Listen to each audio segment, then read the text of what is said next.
Yes, mambo vipi mtazamaji wa M15 TV? Ni wasaa mwingine karibu kwenye channel yako nambari 15 muhimu zaidi kwa maisha yako. Unataka kufanya ni kusubscribe, gusa maandishi mekundu hapo chini kisha unagonga alama ya kengele. Wazungu wanasema guess what? Nini ambacho kiko mbele yako bwana? Tuko hapa kwa ajili ya kufanya mazungumzo ama exclusive interview na kapteni wa klabu ya Simba ambaye pia ndiye mkurugenzi mkuu wa chapa nambari 15 muhimu zaidi kwa maisha yako. Unataka kufanya sasa hivi gusa maandishi ambayo yameandikwa subscribe upande wa kulia wa simu yako ama kompyuta yako, endelee kuwa mwanafamilia bora zaidi wa M15 TV. Na ikumbukwe tuko hapa kwa sababu mnyama tayari ameshafuzu katika hatua ya nusu finali.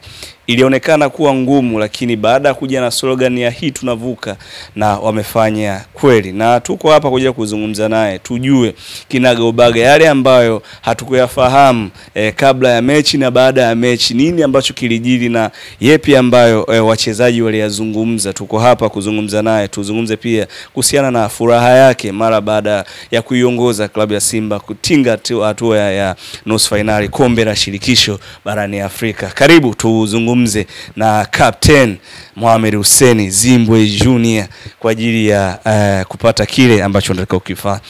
Captain, bwana, kwanza hongera. Asante sana. Mambo nani? Nashukuru, kila kitu kiko poa kabisa. Sawa sawa.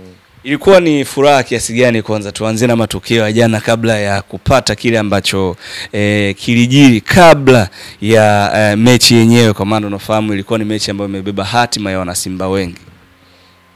Ilikuwa ni siku ya kipekee sana. Nafikiri kwa wana Simba, kwa wachezaji, kwa viongozi. Tarehe 9 ya mwezi wa 4 ya mwaka 2025 itakuwa ni siku ya kukumbukwa, kwa sababu wana Simba wakizungumziaga historia wanasemaga kwamba 93 Simba ilimtoa Zamalek. Lakini baada ya miaka mingi kupita, hatimaye jana timu imeweza kupata matokeo kisha kwamba tunatoka katika hatua ile ya robo ambayo tulikuwa tunaishia miaka yote. Sasa tumeenda katika hatua inayofuata, kwa maana kwamba ya nusu finali. Kwa hiyo ilikuwa ni siku ya furaha sana. Captain, natamani kufahamu mimi pamoja na watazamaji wa M15 TV, kabla ya mechi kulikuwa kuna pressure kubwa sana ya je, inawezekana? Zimepita robo finali nyingi sana za klabu bingwa shirikisho, lakini hii kipi ambacho mlikuwa mnakizungumza nyinyi kama wachezaji, lakini vile vile kipi ambacho kocha aliwaeleza kwamba hii mechi chonde naomba muweze kufanya kweli, muweze kufuzu? Mazungumzo yalikuwa ni mengi sana, na mazungumzo zaidi yalikuwa yanaelekea katika mchezo husika. Na kikubwa tulianza kuzungumza kipindi ambacho tumekwenda Misri kabla ya mchezo wenyewe, kwa sababu tulikaa kikao na mwalimu sababu uzuri anatambua ujue unapofika katika timu lazima viongozi wakupe mwenendo wa timu, wakwambie malengo yao husika. Kwa hiyo mwalimu alituambia kwamba viongozi wamenipa malengo, kwa maana kwamba kuhakikisha kwamba timu inasonga mbele katika mashindano ya kimataifa. Ukiangalia kwamba timu imeweza kuishia katika hatua hii ya robo finali kwa muda mrefu. Kwa hiyo malengo ya kwanza ni kuhakikisha kwamba timu kuitoa hapa katika hatua ya robo inaenda katika hatua ya nusu. Kwa hiyo mwalimu pia akatuambia sisi wachezaji, tukazungumza kuhakikisha kwamba tunaifanya ile kazi ambayo wote tumepewa na viongozi wetu, tumepewa na klabu kwa msimu husika. Na tunashukuru kwamba katika mchezo wa kwanza wengi ambao wanafahamu mpira wameweza kuona kile ambacho tumekifanya kwa ubora mkubwa sana, japokuwa tulitengeneza chance nyingi za kupata magoli, lakini hatukuweza kufanikiwa, na hatimaye tukapoteza kwa mchezo wa goli 2-0. Mechi ya kwanza mara baada ya mechi kutamatika, inaelezwa kwamba wewe kama kapteni kuna namna ambavyo ilikuchukua, kwa maana baada ya kuzungumza na baadhi ya waandishi ambao walikuwepo kule, wanasema kwamba ulikuwa huzungumzi chochote. Zima, natamani kufahamu ni kweli ulikuwa huzungumzi chochote, na kwa nini ilikuchukua mpaka ukaingia kwenye hiyo hali?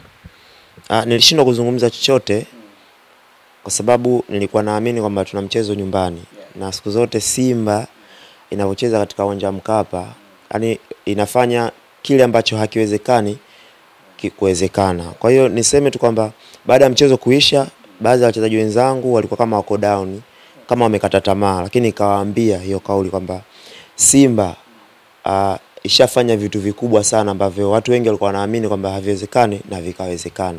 Kwa hiyo nilichokifanya mimi nikawaita wachezaji wenzangu, tukaenda kwenye jukwaa ambalo walikaa mashabiki. Kuna baadhi ya mashabiki walisafiri kutoka Tanzania kuja Misri, lakini pia kuna baadhi ya mashabiki ambao wako nchini Misri. Kwa wote kwa ujumla nikaita wachezaji wenzangu, tukaenda kwenye jukwaa, tukawashangilia, tukawashukuru kwa support yao, lakini pia kwa ishara yangu nikawaonesha kwamba hii haijaisha, tunakutana nyumbani. Nafikiri kuna picha fulani ilikuwa na trend sana kwamba tunaenda kukutana nyumbani.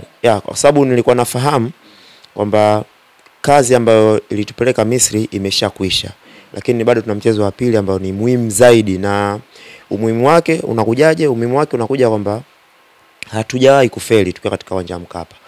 Kwa hiyo nilikuwa naamini hivyo na nikajitahidi kuwa motivate wenzangu, na nashukuru walilipokea hiyo hali, na jana tumeweza kufanya kile ambacho tulikiamini.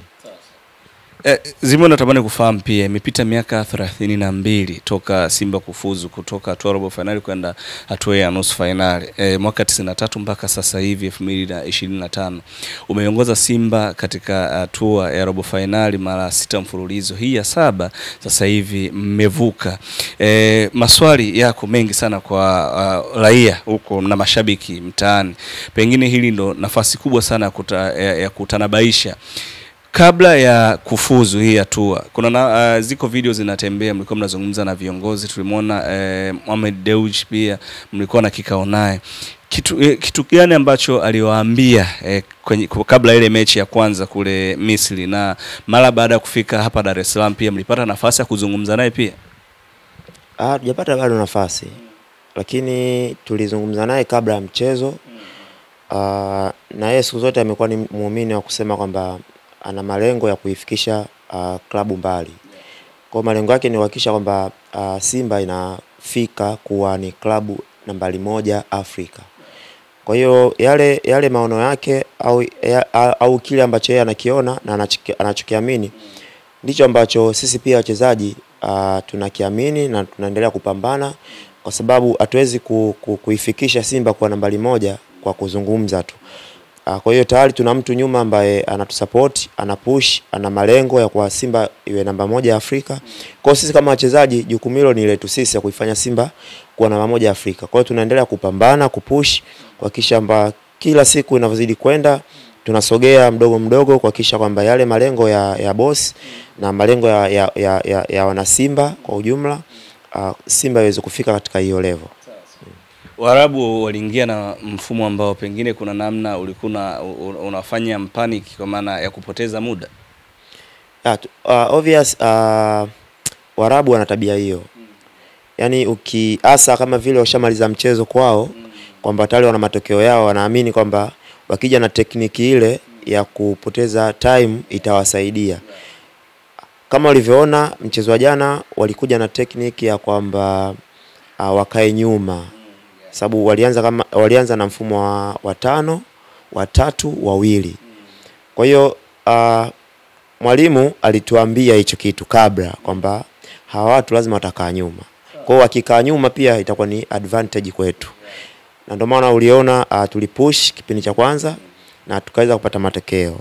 Kwa hiyo tulitambua kwamba watakuja kwa ajili ya kuhakikisha wana muda mwingi wanaopoteza, lakini kikubwa kama wachezaji tulizungumza kwamba tufanyavyo. Lazima tuhakikisha kwamba kipindi cha kwanza tunahakikisha kwamba hii ngoma inakuwa imeenda suruhu. Alafu kipindi cha pili tukirudi sasa ndio tunahakikisha kwamba tunaenda kupigilia msumari wa mwisho. Lakini kama ulivyoona kuna chances nyingi ambazo tulitengeneza, bahati haikuwa nzuri, asikuweza kuwa mabao. Lakini tungeweza kumaliza mchezo katika dakika 90. Lakini niwashukuru wachezaji wenzangu, tulipambana kuhakikisha kwamba malengo ni mpaka tunavuka, na kweli tumeweza kuvuka. Tumeangalia wote kwa pamoja. Baada ya kipindi cha pili kuanza, mlianza na speed, lakini pia Waarabu nao walifungua timu yao. Kuna namna pia mwalimu wakati mmeenda kwenye vyumba vya kubadilishia nguo aliwaelekeza na jinsi ambavyo wao wataingia, na je, iliwashtua mara baada kuona na wao sasa wamefungua timu tofauti na kipindi cha kwanza ambao walikuwa wamekaa nyuma, mlipata nafasi nyingi mkatengeneza nafasi, lakini kipindi cha pili ikawa tofauti? Uje mwanzo walikuja kwa ajili ya kulinda magoli yao mawili ambao waliyapata kule. Ndio maana wanapoteza time, wanakiamini kwamba wangechelewesha muda mpaka waweze kuhakikisha kwamba wanaondoka na matokeo yale yale ya 0-0, pia waweze kuvuka kwa goli zao mbili ambazo wametufunga nyumbani. Lakini kile kitu ambacho tumekifanya cha kuweza kuwapush na kupata magoli mawili kabla ya half time, kitu ambacho kiliwachanganya. Kwa hiyo ikabidi sasa na wao warudi kipindi cha pili wafunguke. Ni kitu ambacho tayari ilikuwa ni too late.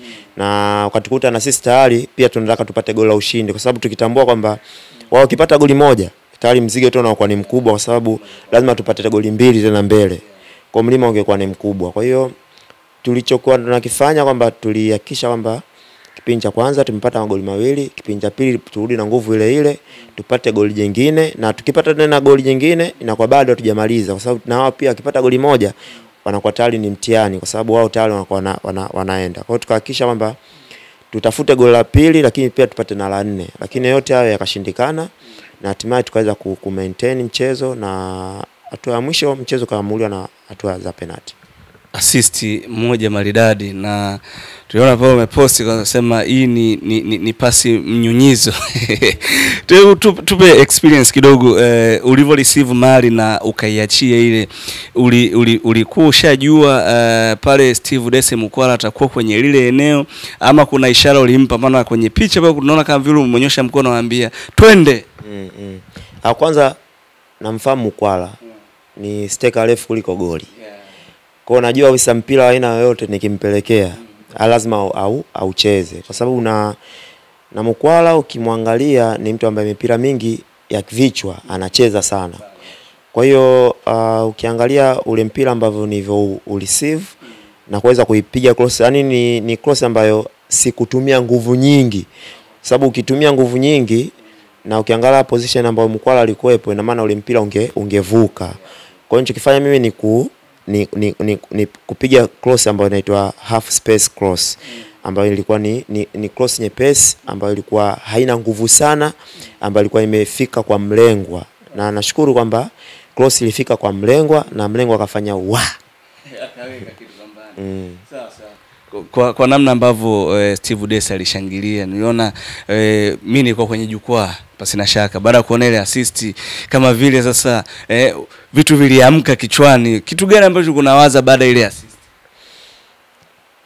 Ujue assist ilikuwa ni muhimu sana, na sio kwangu tu, kwa timu nzima, kwa wana Simba, kwa sababu ilikuwa ni ya goli la pili, ambalo ni goli ambalo Tanzania nzima ilikuwa inasubiri, kwa sababu uko tayari tuko nyuma ina maana tuko nyuma kwa maana kwamba 2-1 aggregate. Kwa lazima tupate goli la pili. Kwa hiyo nimetoa assist ya goli la pili ambayo ni muhimu zaidi. Kwa hiyo kwangu mimi ilikuwa ni moment ambayo kwangu ilikuwa ni kubwa sana. Naweza mimi kipindi bado naendelea kucheza, yani nilikuwa natamani nitoe tena assist ya goli la 3, nitoe tena la 4.